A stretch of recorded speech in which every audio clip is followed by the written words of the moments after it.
নমস্কার, আপনারা নিশ্চয় সুস্থ আছেন, ভালো আছেন।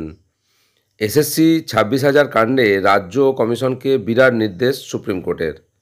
আগেই সুপ্রিম কোর্ট স্পষ্ট জানিয়ে দিয়েছে কোনো অযোগ্যকে সুযোগ নয়। তারপরও অভিযোগ অযোগ্যদের নিয়োগ করার চেষ্টা চালাচ্ছে রাজ্য সরকার। এই প্রসঙ্গ উঠতেই ক্ষুব্ধ সুপ্রিম কোর্ট। রাজ্য সরকার ও স্কুল সার্ভিস কমিশনকে ভর্ৎসনা করে দেশের সর্বোচ্চ আদালতের মন্তব্য, এটা লজ্জাজনক, ট্রুলি শকিং। পাশাপাশি যোগ্যদের স্বস্তি দিয়ে বড় নির্দেশ সুপ্রিম কোর্টের। এই নির্দেশে কি আছে একটু দেখে নেওয়া যাক। এই সংক্রান্ত মামলার শুনানি ছিল আজ অর্থাৎ 21/8/2025 এবং পরবর্তী শুনানি হবে 31/10/2025 তারিখে।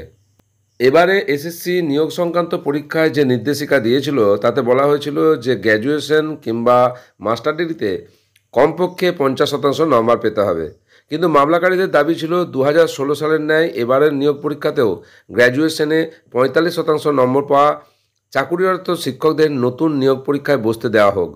এদিন সুপ্রিম কোর্টের বিচারপতি সঞ্জয় কুমার ও সতীশচন্দ্র শর্মার বেঞ্চে এই মামলা ওঠে। মামলাকারীদের আবেদনে সাড়া দিয়েছে সুপ্রিম কোর্ট। বলা হয়েছে যে যাদের চাকরি 31/12/2025 পর্যন্ত আছে, অর্থাৎ নন টেন্টেড টিচার, তারা পরীক্ষা দিতে পারবেন যদি তাদের গ্র্যাজুয়েশন বা মাস্টারিতে 45% থাকে। সেক্ষেত্রে 50% নম্বরের কথা মাথায় রাখা চলবে না। আরেকটি গুরুত্বপূর্ণ নির্দেশ দেন সুপ্রিম কোর্ট। এদিন চাকরিহারাদের করা মামলায় দাবি করা হয় এতদিন সুপ্রিম কোর্ট কী রায় দেয় সেই অপেক্ষায় ছিলেন তারা। ফলে ফর্ম ফিল আপ করেননি। সময় বাড়ানোর আর্জি জানান তারা। এসএসসির নয়া নিয়োগ পরীক্ষার দিন পিছিয়ে দেওয়ার আর্জি জানিয়েও সুপ্রিম কোর্টের দ্বারস্থ হয়েছিলেন পরীক্ষার্থীদের মধ্যে কয়েকজন।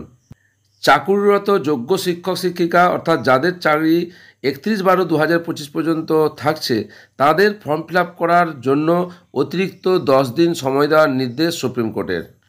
এবং আদালত এই নির্দেশও দিয়েছেন যে যতক্ষণ না তাদের ফর্ম ফিল আপ এই 10 দিন পর্যন্ত না হচ্ছে, ততক্ষণ পর্যন্ত সিলেকশন প্রসেস পোস্টপোন থাকবে।